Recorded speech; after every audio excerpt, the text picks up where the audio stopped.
great to be here with all of you tonight. Like he said, my name is Heather Pearson, and I'm a rural Iowan, a beekeeper, a union member, an environmental organizer, and a pipeline fighter.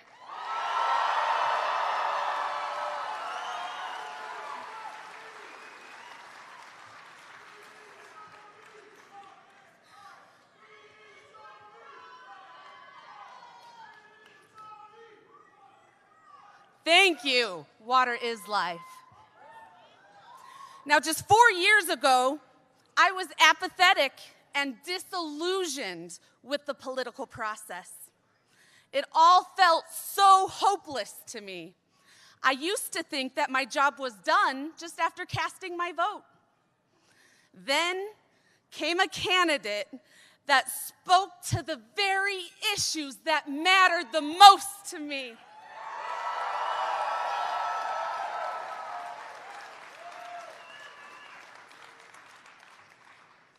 I was inspired, motivated, and activated by Bernie Sanders.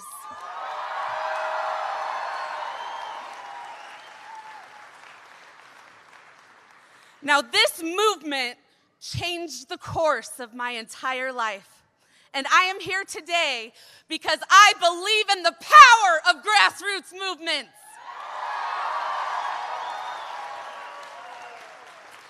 This is a grassroots, people-powered campaign.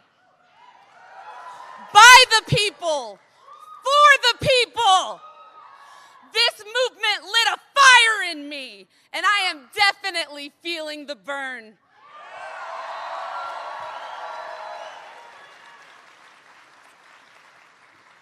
In 2016, Bernie's message of social, economic, and environmental justice moved me so much that I not only attended my very first caucus, but I was a precinct captain.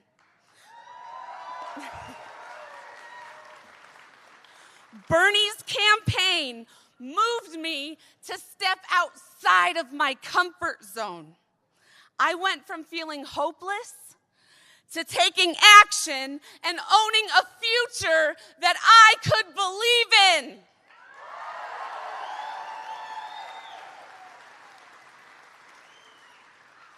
You see, I resonate with what our dear Nina Turner says. Only all that we love is on the line. The only way that we are going to make true change is a people-powered movement that takes the power away from the big moneyed interests.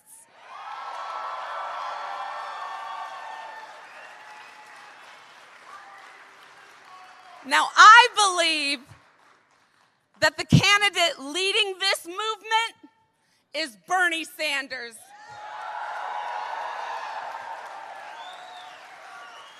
The one who has never backed down when fighting for the rights of all people. His authenticity is unrivaled. Now, time and time again, Bernie Sanders has been on the right side of history. And when our next president, Bernie Sanders, that's right, when he says, not me, us, he is saying that we will accomplish all of these things when we all come together.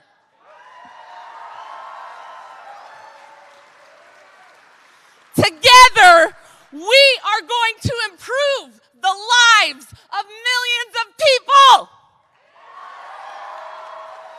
Together, we are going to win college for all. Together, we are going to win Medicare for all.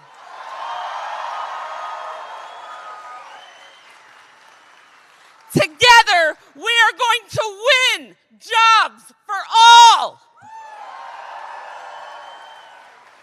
Together, we are going to win justice for all people. You know how I know this? Because we are unstoppable. Another world is possible. We are unstoppable. Another world is possible. We are unstoppable. Another world is possible. We are unstoppable. Another world is possible. Thank you all for being here. This is our movement.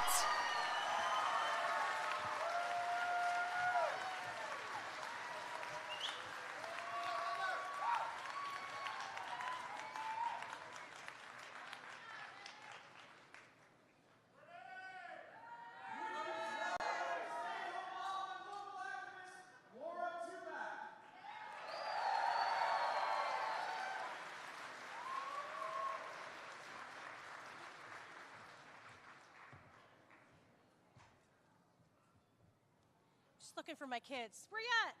Hey. Hi.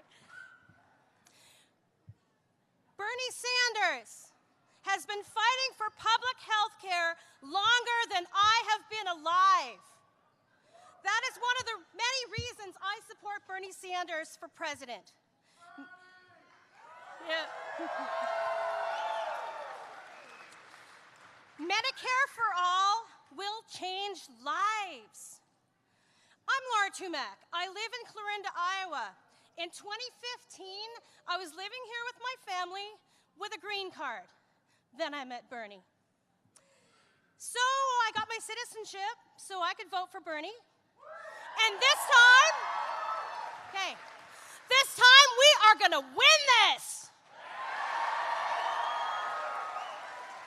Hey. Okay. I grew up in a country where no one goes bankrupt if they get sick. There were no moments when you needed to see a doctor but had no copay in your pocket until payday. We didn't have uninsured workers who needed to bring doctor's notes that they could not afford to go get. The dream of starting a business was not stifled by the need to stay within a group plan at work, and employers did not have to negotiate insurance plans. Everyone had access to health care, whether they were the boss, worked full-time, part-time, were self-employed, or unemployed. The young and students and seniors, everyone was covered.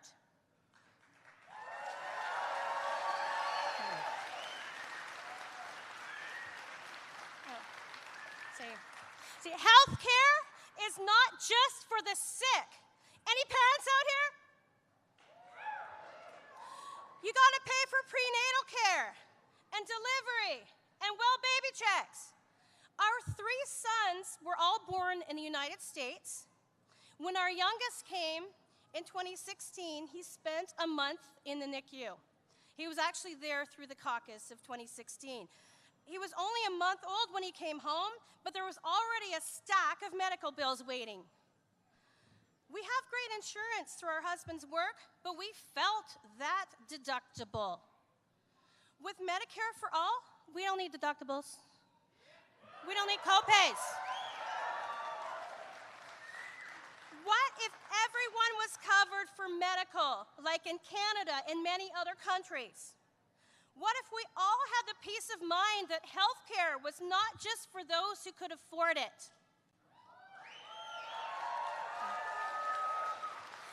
That would be Bernie Sanders' vision in Medicare for all. Medical care is not a privilege. It is a right.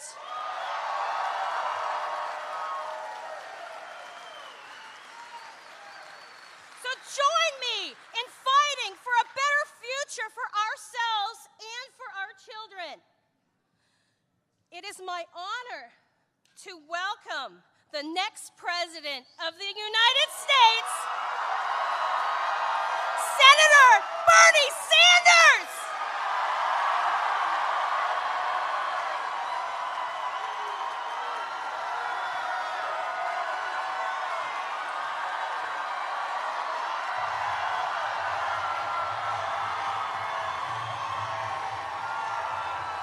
Thank you, Iowa.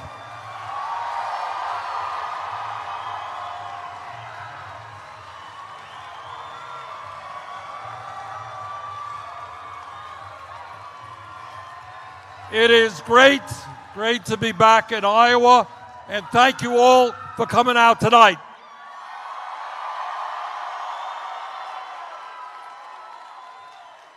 Let me thank Ali Peeler and Andrew Bailey for their music. And let me thank Heather Pearson and Laura Tumac for their wonderful comments.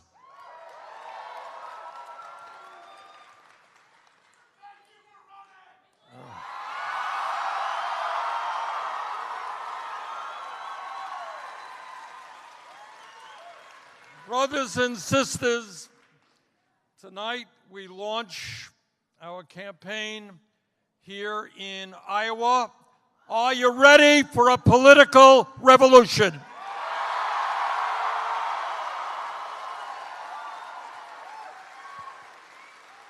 What this campaign is about is not only that we're going to win the Democratic nomination, it's not only that we're going to defeat Donald Trump, the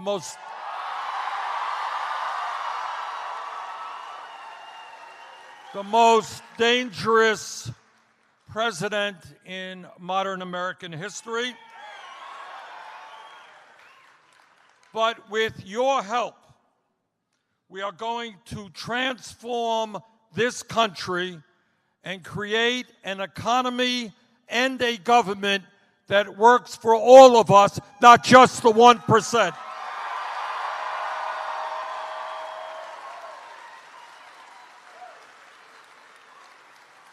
And I want to welcome you to a campaign which says loudly and proudly that the underlying principles of our government will not be greed, will not be kleptocracy, will not be hatred and lies.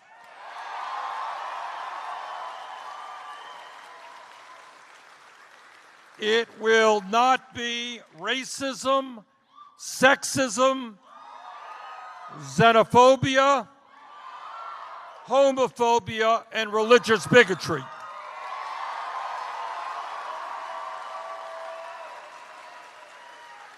All of that is going to end.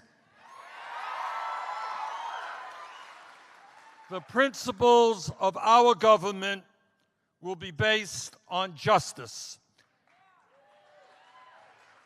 Economic justice, social justice, racial justice, and environmental justice.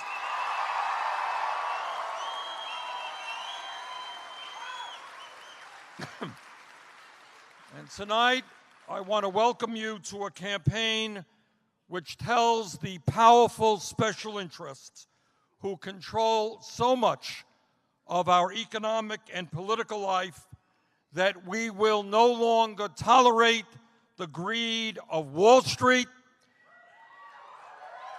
the greed of corporate America and the billionaire class,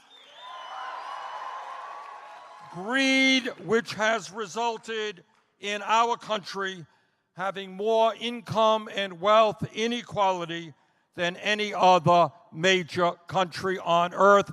That is going to end.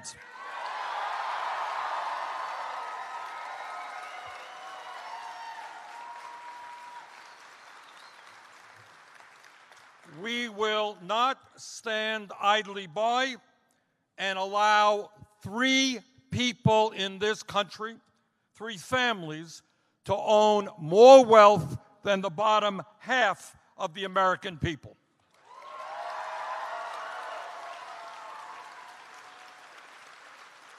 And while 3 families own more wealth than the bottom 160 million Americans, nearly 20% of our children live in poverty, veterans sleep out on the streets,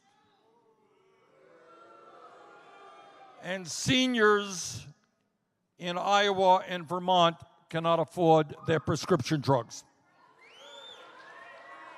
In America, we will no longer accept 46% of all new income going to the top 1%.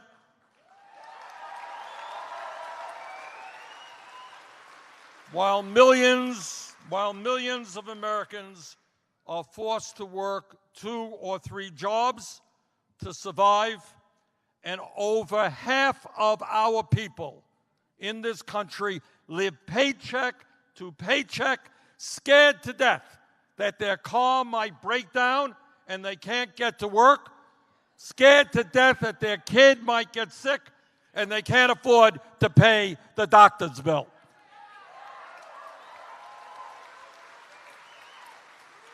In the richest country in the history of the world, that will no longer continue to happen.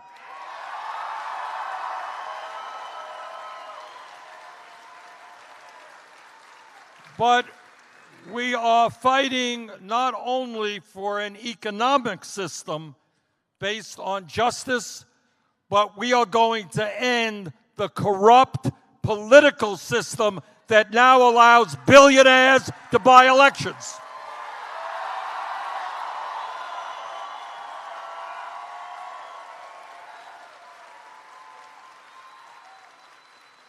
We have the radical idea that what democracy is about is one person, one vote.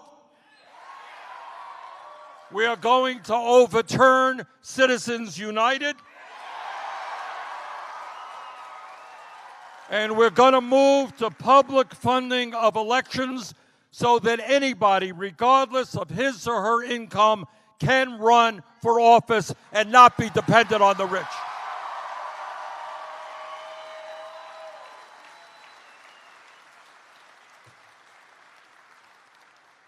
And tonight, as we launch our campaign here in Iowa, I want to say a very, very special thanks to the people of this great state.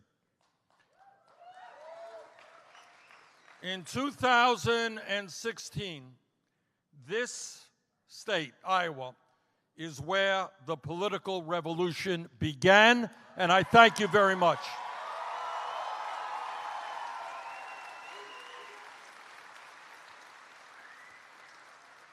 When I first came here to campaign in 2015, the truth is that not a whole lot of people knew who the junior senator from Vermont was. That's a fact. Many people don't know where Vermont is, as a matter of fact. You should come and visit us. We're a beautiful state. And at that time, nobody took our campaign seriously, and we began that campaign at 3% in the polls. And I thank those 3%.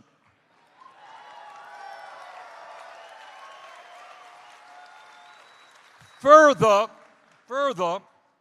the ideas, the agenda that we were talking about at that time, 4 years ago, was considered by the establishment, politicians, and mainstream media to be radical and extreme. Remember that?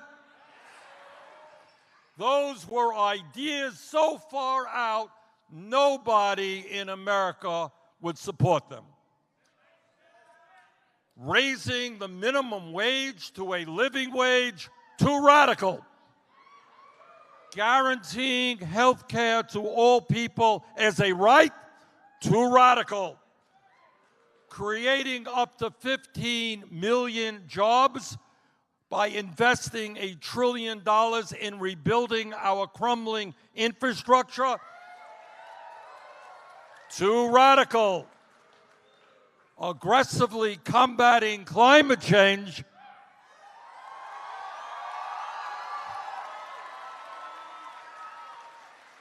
too radical. Reforming our broken criminal justice system and our broken immigration system, too radical. Oh, and here's an idea that was so far-fetched, unbelievable, couldn't be done. Imagine not running for president and not taking money from super PACs and the wealthy. Oh, my God.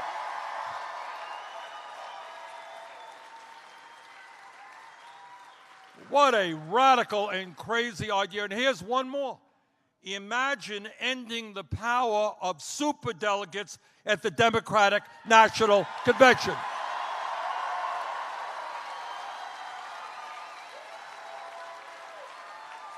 Imagine having a candidate actually get the delegates based on the vote in their states.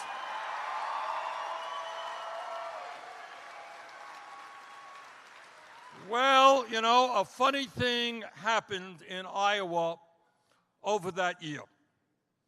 On caucus night, we didn't win 3% of the vote, we won 50% of the vote.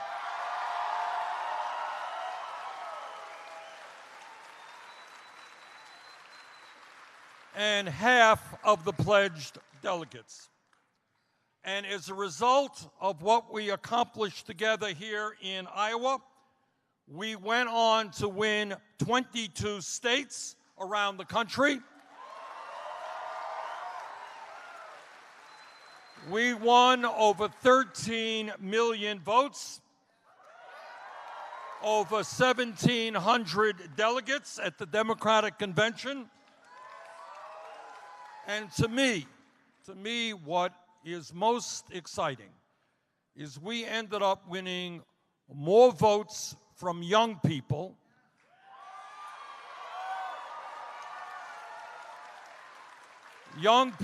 who are black and white and Latino, Asian American, Native American.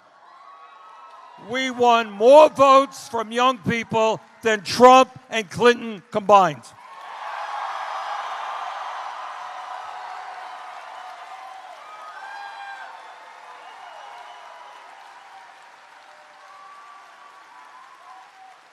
And by the way, those ideas that we talked about here in Iowa 4 years ago that seemed so radical at the time, remember that? Well, today, virtually all of those ideas are supported by strong majorities of the American people.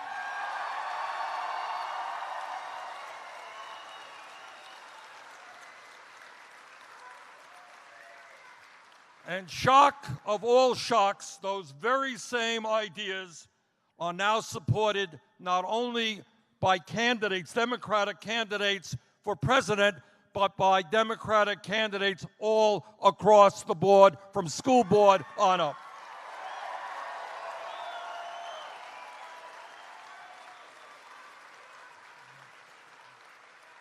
So Iowa, you helped begin the political revolution in 2016, and with your help on this campaign, we're going to complete what we started here.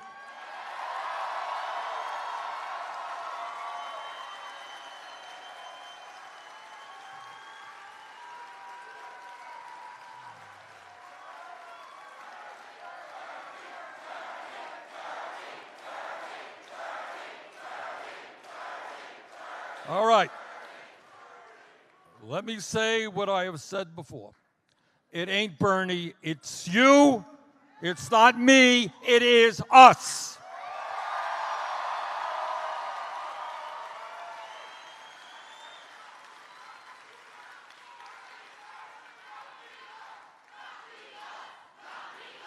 That's right. And I say that, and this is why I say that. It's not my ego, you know, I have a big ego like every member of the U.S. Senate by definition. The truth is that the powers that be, and I'm going to talk about this in a minute, they are so powerful. They have so much money that no one person, not the best president in the world, can take them on alone. The only way we transform America is when millions of people together stand up and fight back.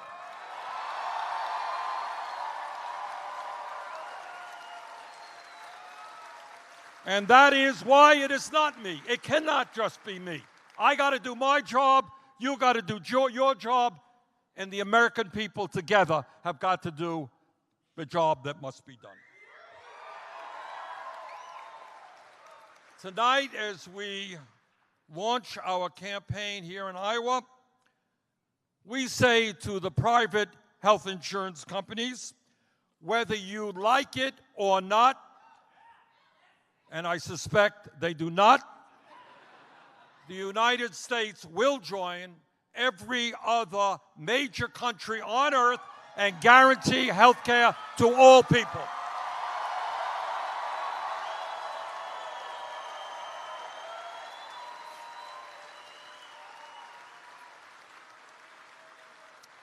This is not a radical idea to say that every American, regardless of his or her income, is entitled to go to the doctor when they are sick and entitled to come out of the hospital and not go bankrupt. That is not a radical idea.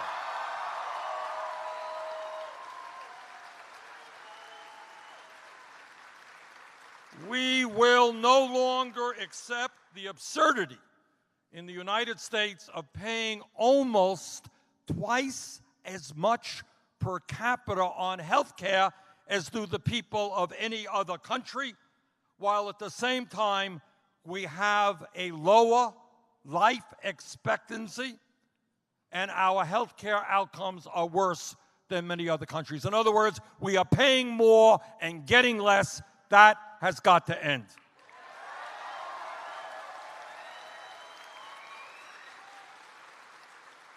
And here is, while I'm at it, let me throw out another radical idea. You ready for another radical idea? The goal of health care must be to provide quality care to all in a cost-effective way, not tens of billions of dollars in profits to the insurance industry.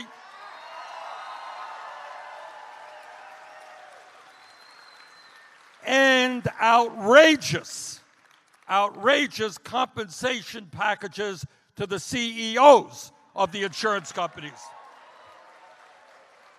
Now, you tell me whether this makes sense. In 2017, the top 65 healthcare CEOs made $1.7 billion in compensation. And that includes $83 million in compensation to David Wichmann, the CEO of United Health Group. We need a healthcare system that invests in disease prevention, that makes sure that we have enough doctors and nurses where we need them, that makes sure that every American can get the mental health counseling they need, that makes sure that people can go to a dentist when they need to go to a dentist. We don't need a healthcare system which makes insurance companies rich and provides outrageous compensation to their CEOs. Brothers and sisters, yes, we will pass a Medicare for all single-payer program.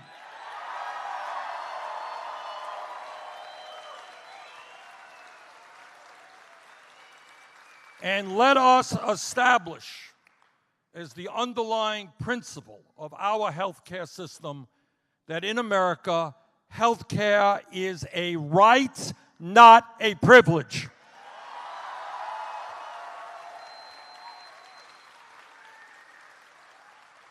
And let me also say to some of the senior citizens who have Medicare right now, Trump tells you that we're going to lower the quality of Medicare. I don't want to shock anybody here, but Trump is lying. Not only are we not going to lower the quality of Medicare for seniors, we're going to improve it, because we are going to expand Medicare coverage for dental care, for eyeglasses, and for hearing aids.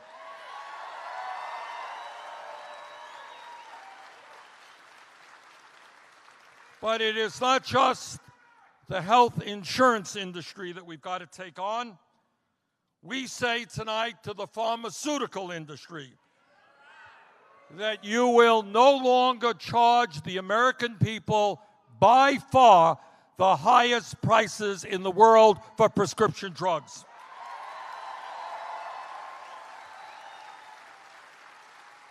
How insane is it that in a country that spends so much more for health care than any other nation, 1 out of 5 Americans cannot afford to buy the prescription drugs their doctors prescribe? That is nuts.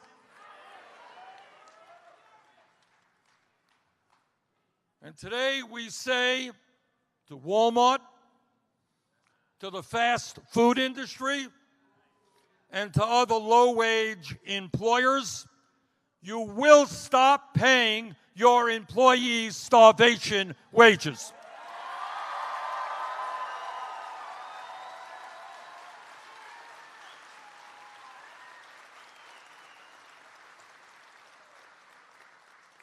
Yes, we are going to raise the federal minimum wage to a living wage, $15 an hour.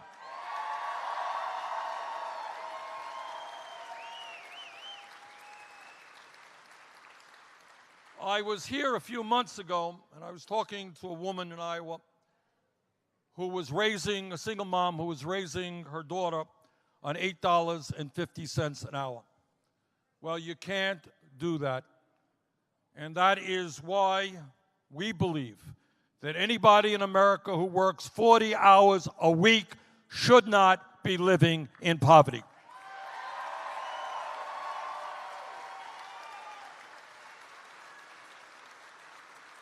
And yes, we're going to make it easier for workers to join unions, not harder.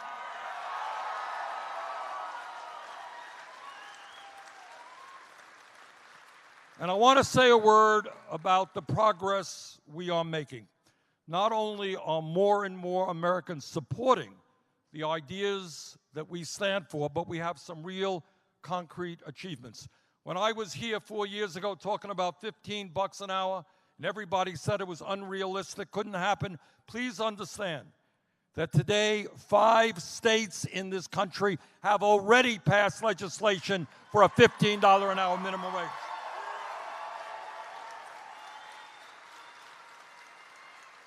And yesterday, just yesterday, the Labor and Education Committee of the U.S. House of Representatives reported out a bill that will raise the federal minimum wage from $7.25 an hour to $15 an hour.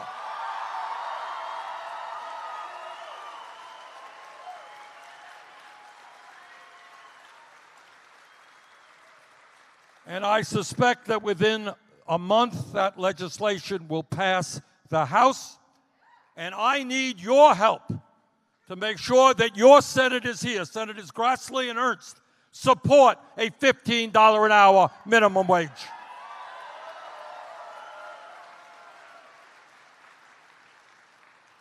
And today, we say to the American people that it is an embarrassment that in the wealthiest, most powerful country on earth, our infrastructure is crumbling right in front of our eyes.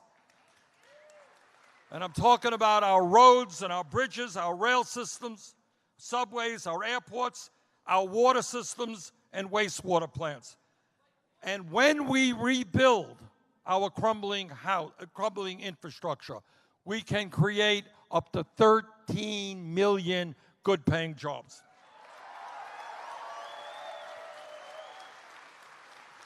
And let me be very clear, when I talk about infrastructure and clean water, we're talking about strengthening clean water laws so that corporate polluters stop poisoning the drinking water that communities in Iowa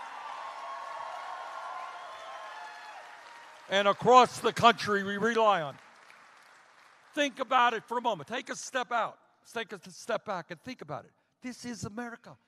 And yet we have thousands and thousands of people all across this country, when they turn on their water taps, the water that they are drinking is poisonous. What a disgrace, and we're going to end that.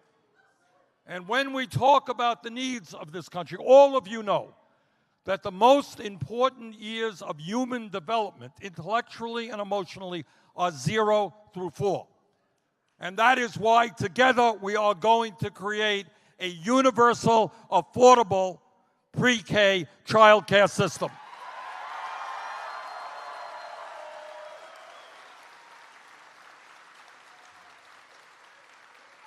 And here is another idea that 4 years ago seemed way out there, not anymore. And that people are catching on, that if we are going to be competitive in the global economy, we need to have the best educated workforce in the world.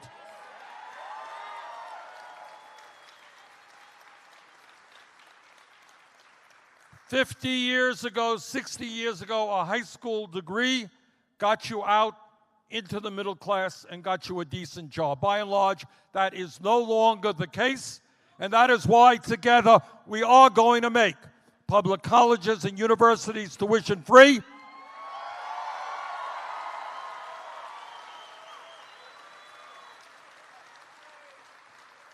Now let me ask you guys a question. How many of you here now are dealing with student debt?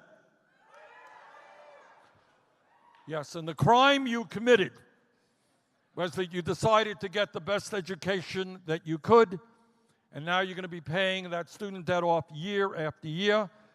Some of you are not going to be able to buy a car, buy a home, get married, have kids. So let me be very clear. As president, we are going to substantially lower student debt in this country.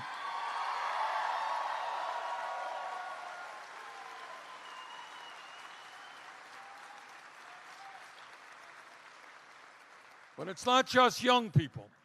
Let me say a word to the senior citizens in the state of Iowa. Many people don't know this, but 20% of seniors in this country are trying to make it on $13,500 a year or less. Think about it. Think about being 80 or 90 years of age, trying to stay alive on $13,000 or $14,000 a year, and the truth is, you cannot live with dignity with that kind of income. Now, my Republican colleagues in the Senate, they got a brilliant idea. They want to cut Social Security. Well, we've got some bad news for them. We're not going to cut Social Security. We're going to expand Social Security benefits.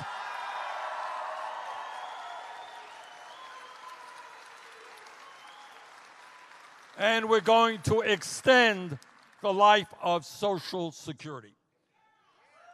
And tonight, we say to Donald Trump and the fossil fuel industry,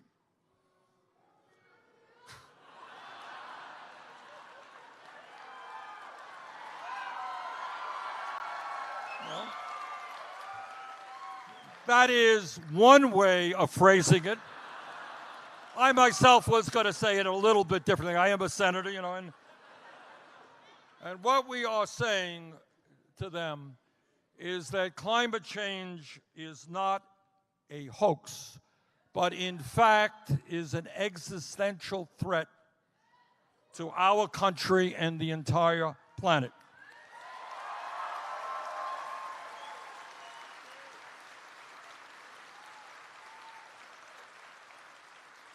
And we intend to transform our energy system away from fossil fuel to energy efficiency and sustainable energy. And in the process, when we do that, we're going to create millions more decent paying jobs.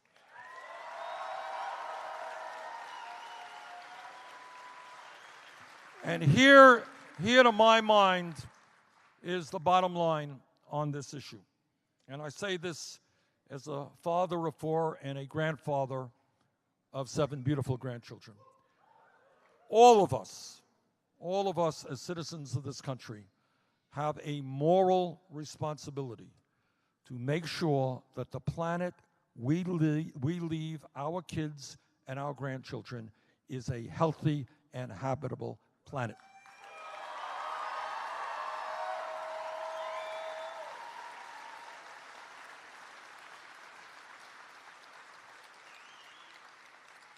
And today, we say to the prison industrial complex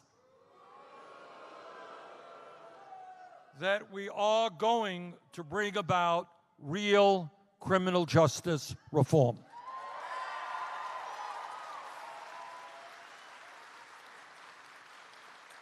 We are going to end the international embarrassment of the United States having more people in jail than any other country on earth, including China. And at the same time, as we're locking up over 2 million people, disproportionately African American, Latino, Native American, we are spending $80 billion locking up fellow Americans. And what I say tonight, that instead of spending huge amounts of money locking up fellow Americans, we're going to start investing in our young people in jobs and education.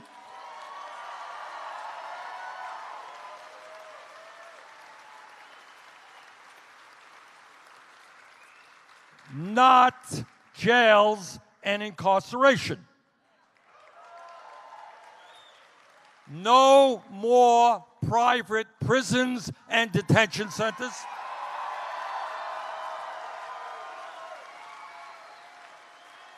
No more profiteering from locking people up. You don't make money by locking people up. No more war on drugs that has destroyed so many lives.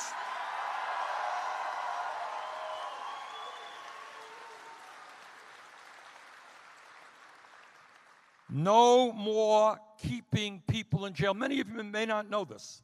Tonight, there are hundreds of thousands of people in jail for one reason. They are too poor to afford cash bail.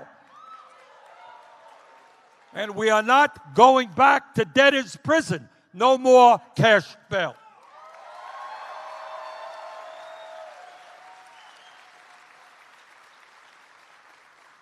And by the way, when we talk about criminal justice reform, we are going to change a system in which tens of thousands of Americans every year get criminal records for possessing marijuana. But at the same time, as you may recall, not one major Wall Street executive went to jail for the illegal behavior which nearly destroyed this economy in 2008. So kids get a criminal record for possessing pot, but the CEOs on Wall Street get a $1 trillion bailout for their illegal behavior. And that, my friends, is a criminal justice system that we are going to end.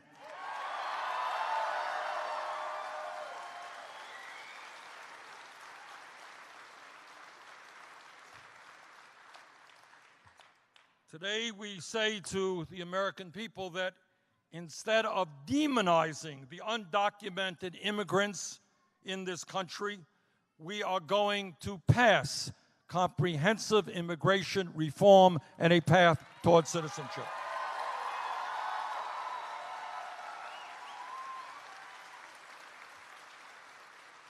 We are going to provide legal status to the 1.8 million young people eligible for the DACA program.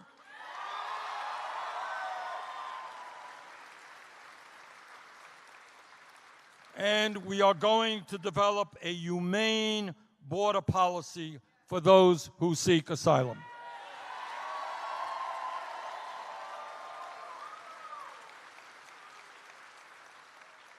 The United States is not about snatching babies from the arms of their mothers.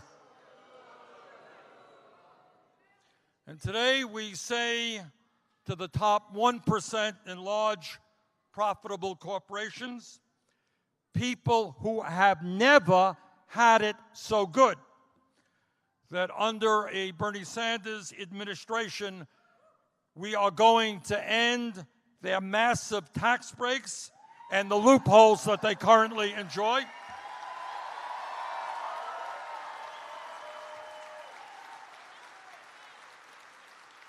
We will no longer accept the absurd situation where large, enormously profitable corporations like Amazon, Netflix, and General Motors pay nothing in federal taxes after raking in billions in profits. And we will no longer accept the wealthy and large corporations stashing tens of billions in tax havens like the Cayman Islands and Bermuda. The wealthiest people in this country will finally start paying their fair share of taxes.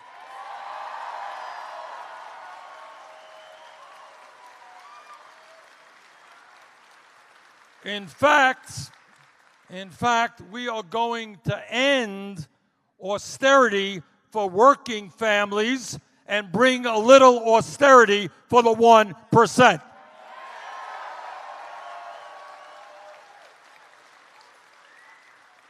And today we say to the military-industrial complex that we will not continue to spend $700 billion a year on the Pentagon, more than the next 10 nations combined.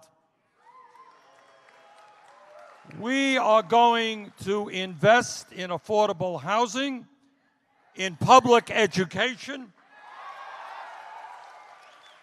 We are not going to be investing huge sums of money in nuclear weapons and never-ending wars.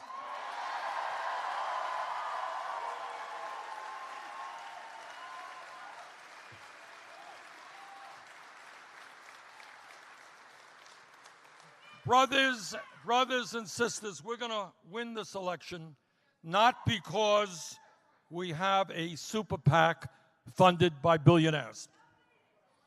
We're going to win this election because we will put together the strongest grassroots coalition from coast to coast in the history of American politics.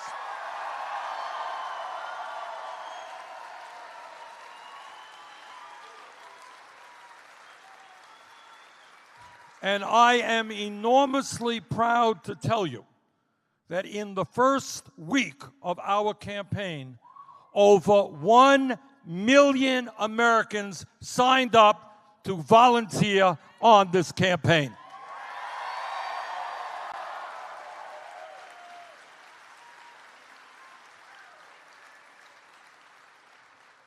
Donald Trump and his friends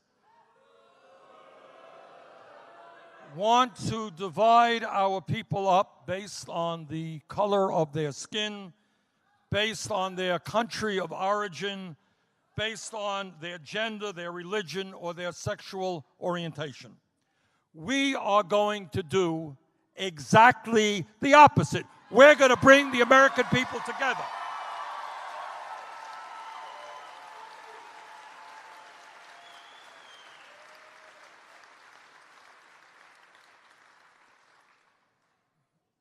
Brothers and sisters, as someone who represents the state of Vermont, which is one of the most rural states in our country, let me be very honest with you in saying that the United States Congress has for far too long, ignored the many crises facing rural America, and that has got to change.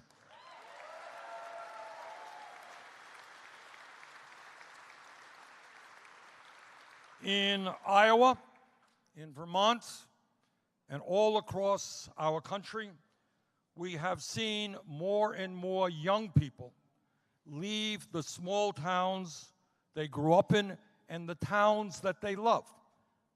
It's not that they don't want to stay there, but there are no jobs for them there. And that is why we have got to start investing and creating good jobs in rural America.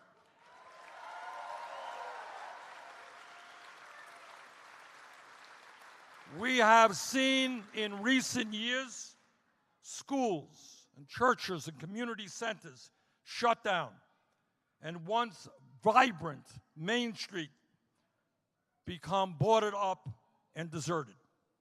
In Vermont, in Iowa, and all across rural America, we have seen family farmers by the thousands go out of business as the prices that they receive for their products decline rapidly, and large agribusiness corporations and factory farming takes over agriculture.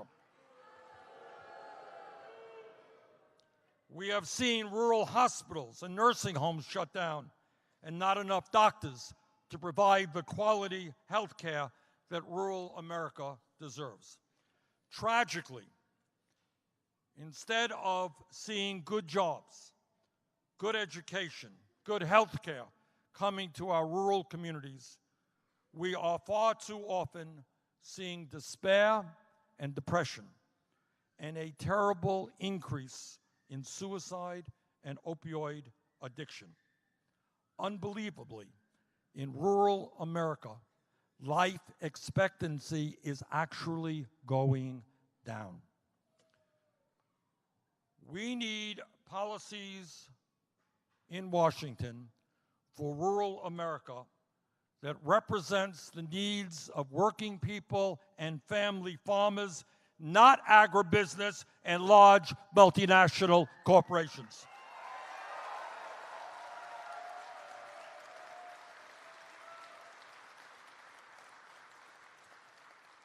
Among many other things that need to be done is for the federal government to enforce antitrust laws. And I will appoint an attorney general who will do just that.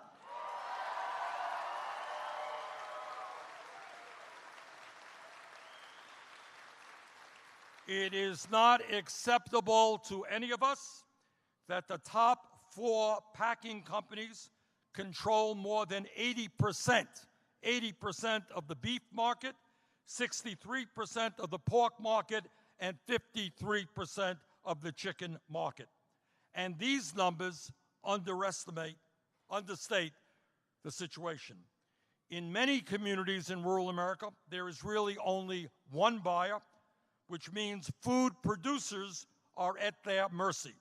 They must use that corporation's feed and livestock, they must accept that corporation's costs, and they must accept the corporation's lower and lower payment rates.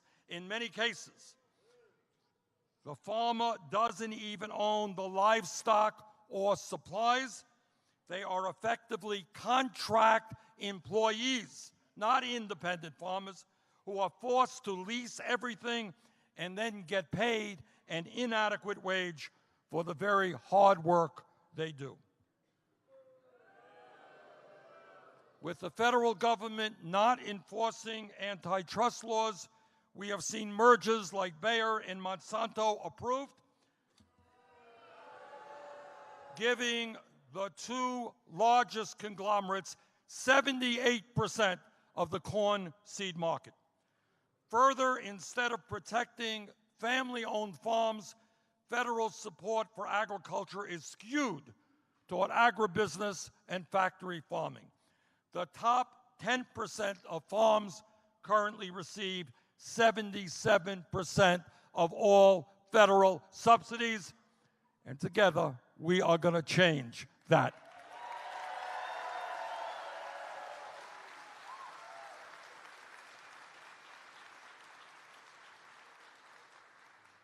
Over the last several years and before, many of you and I have stood up and fought for justice in every part of this country. And we've had our share of successes.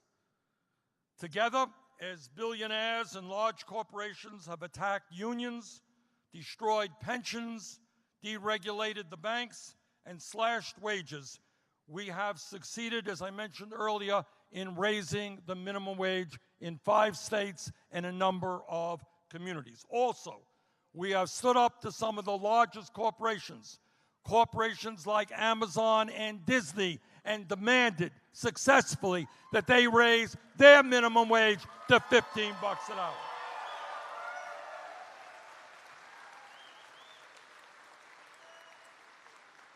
And we have stood up and supported striking teachers. Teachers who went out on strike in some of the most conservative states in this country because they demanded that their kids get a quality education. Thank you, teachers.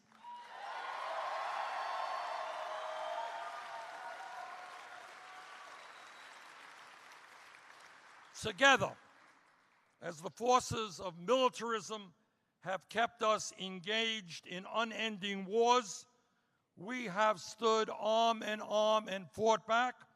For the first time in 45 years, we have utilized the War Powers Act to move us forward in ending the horrific Saudi-led war in Yemen.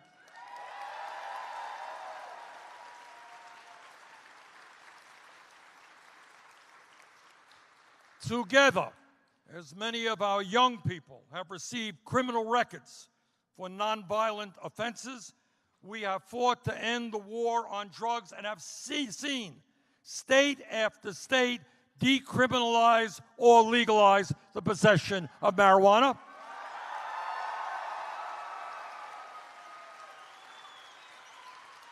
And not only are we winning that fight, we are now seeing communities across the country expunging the criminal records of those arrested on marijuana possession.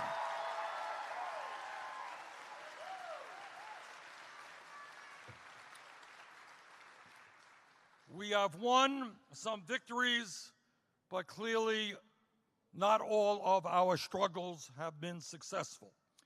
But I am here to tell you tonight that because of all the work that we have done, millions of people across this country standing up for justice, we are now on the brink of not only winning this election, but transforming our country.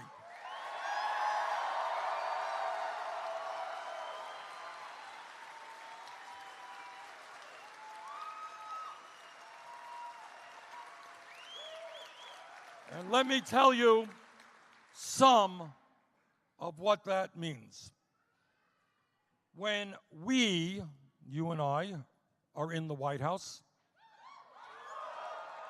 although I do admit it'll be a little bit crowded in the Oval Office, but when we are in the White House, we will enact a federal jobs program to guarantee that everyone in this country gets a stable job.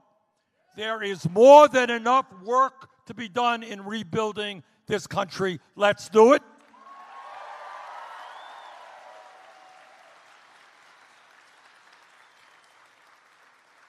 When we are in the White House, we're going to begin to build the affordable housing that this country needs from coast to coast.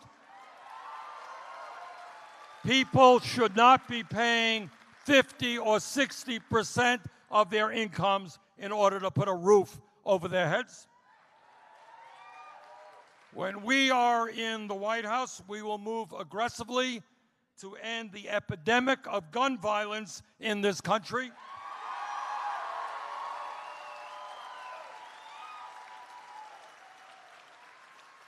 And pass the common sense gun safety legislation that the overwhelming majority of American people want to see passed.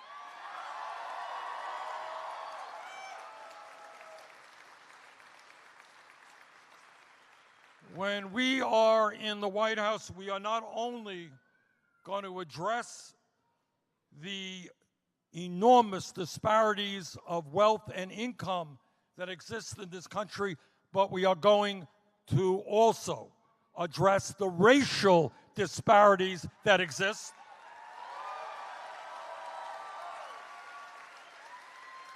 It is not right that white families have 10 times more wealth than black families, that the infant mortality rate for black mothers is 2.5 times that of whites. We are going to end institutional racism wherever it exists.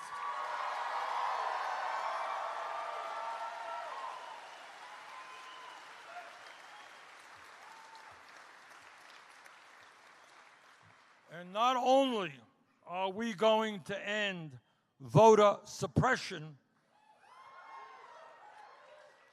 we are going to make it easier for people to vote, not harder. And we're going to fight for automatic voter registration. If you are 18 years of age and a citizen, you have the right to vote. End of discussion.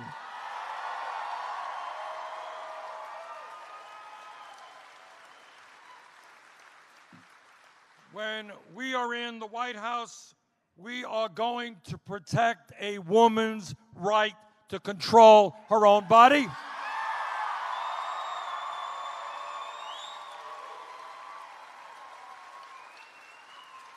That decision is a woman's decision, not the federal government, not the state governments, not the local governments.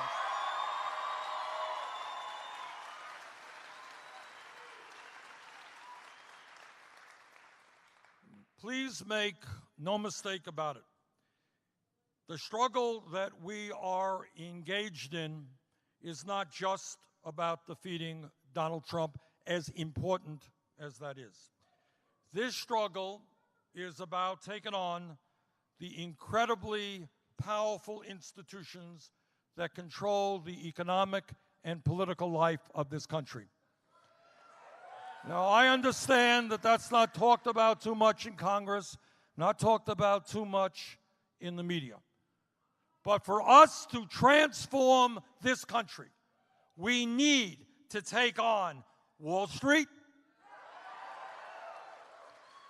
You have 6 financial institutions that have assets equivalent to 54% of the GDP of America.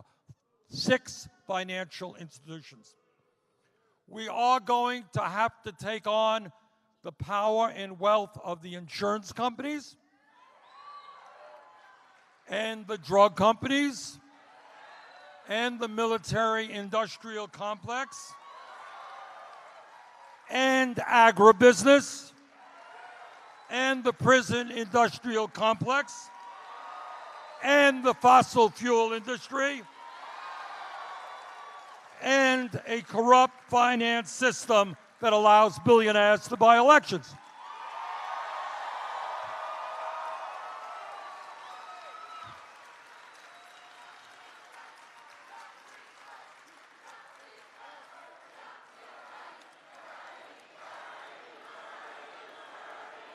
Okay. Other than that, throw in the Republican Party and the establishment Democrats. Other than that, it's a cakewalk. No problem.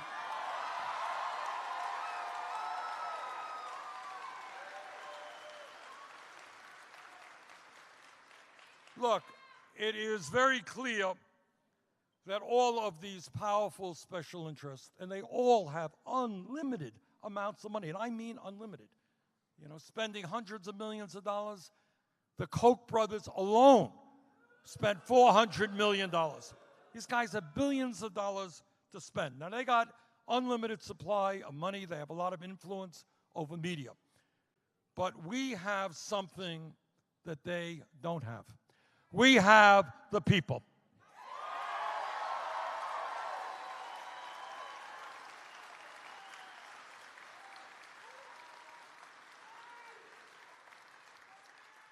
And if we stand together, and if we do not allow Donald Trump and his friends to divide us up by the color of our skin or where we were born or our sexual orientation or whatever, if we stand together as black and white, Latino, Asian American, Native American, if we stand together as gay and straight, men and women, native born and immigrant, if we stand together as rural and urban, north, south, east, and west, if we understand that there really is no such thing as a blue state or a red state,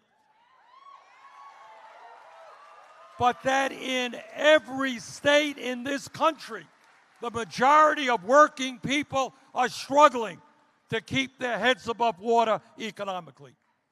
If we come together and demand love and compassion